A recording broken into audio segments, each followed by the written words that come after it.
আজকের এই মোকদ্দমায় ভিকটিম তানজিন সুলতানা জুমা, 9 বছরের শিশু, তৃতীয় শ্রেণীর ছাত্রী।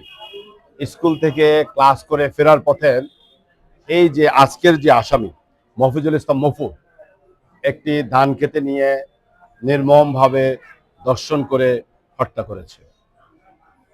এই ঘটনায় রাষ্ট্রপক্ষ আমরা সর্বমোট 13 জন সাক্ষী আদালতে উপস্থাপন করেছি এবং এই যে 13 জন সাক্ষীকে আসামি পক্ষ জেরা করেছেন। আমরা যে সাক্ষী উপস্থাপন করি তাকে ভালোভাবেই জেরা করেছেন। জেরা করেও তারা মামলায় কোনো ডিফেক্ট অথবা কোনো ডাউট তারা সৃষ্টি করতে পারেননি।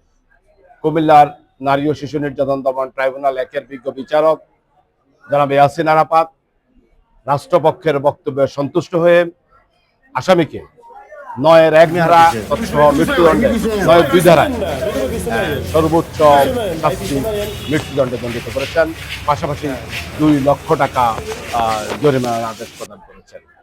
আজকের এই বিচারে রাষ্ট্রপক্ষে মামলা পরিচালনা আমি সহ আমাদের পুরো টিম মামলা বিচারণে আমরা সন্তুষ্ট এবং আজকের মোকদ্দমা পরিচালনা এবং রায়ে বাদী পক্ষের আজকের যে ভিকটিমের মাও আদালতে উপস্থিত আছেন, বাবাও আদালতে উপস্থিত আছেন। তারা আদালতে উপস্থিত থেকে আমাদের আজকের এই পুরো বিচার কার্য প্রত্যক্ষ করেছেন এবং তাদের বক্তব্য তারা প্রদান করবেন। আমরা শুধু এটুকু বলতে চাই যে অতি স্বল্প সময়ে মাত্র 3 মাস 19টি কার্য দিবসে এই চাঞ্চল্যকর একটি হত্যা মামলার বিচার কার্য সম্পন্ন করে রায় দেয়া, এটা বিচার বিভাগের ইতিহাসে অন্যান্য নজিরের মধ্যে এক অনন্য নজির হয়ে থাকবে। আমরা প্রত্যাশা করব যত দ্রুত সম্ভব এই রায়ের কার্যকর করার জন্য আমরা প্রত্যাশা করব।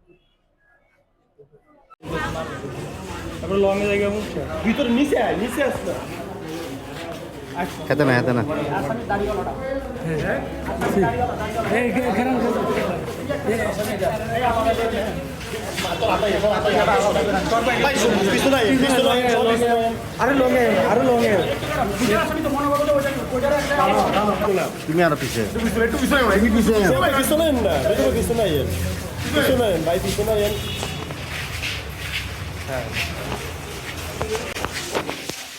ভাই একটা